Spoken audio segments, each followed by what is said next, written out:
Alright guys, I just picked up this bike. Look at it. It has 0 miles on it. I bought it from an old lady in a nursing home. She said she couldn't, this is what she told me, she couldn't drive, so she wanted to move around. So she bought this e-bike that has a throttle on it right here.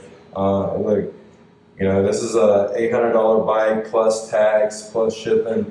So I got it, and she said she could only go 2 blocks and she had arthritis. And I mean, I didn't really believe her because she didn't have great pictures or anything like that. So I was like, all right, let me go check it out. It was kind of like a crummy part of town. It was like downtown. I was like, man, I was kind of hesitant. I was like, let me go try it out. I am on this 30-day challenge. Let me not be a lazy bum. Let me take all opportunities. And guess what, guys? I show up and the bike literally is spanking new. Look at the handles on it. I mean, like, look at the grips on it, like spanking new. The stickers on there, you can tell. It's like spanking new. This is the front tire.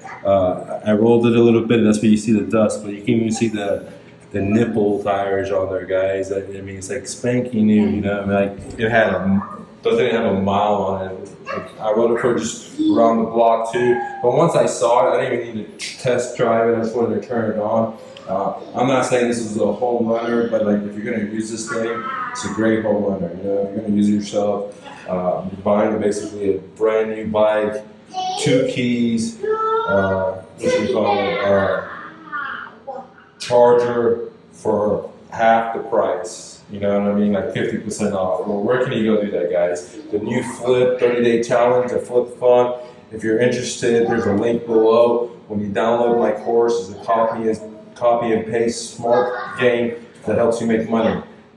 That's my kid right there, links to her. She's telling you to download it too. And you can get stuff like this, not only to flip, but also to personal use. So we can probably use this thing and put thousands of miles on it and then sell it exactly for what we bought it for because we got it 50% off. Okay, not gonna buy something like, older with more miles on it, but this was brand new, dude. I mean, I think it's better to spend a couple of bucks more if you're gonna actually use it to get something new, guys. I don't know. Let me know your thoughts below. Leave a comment, and peace, guys.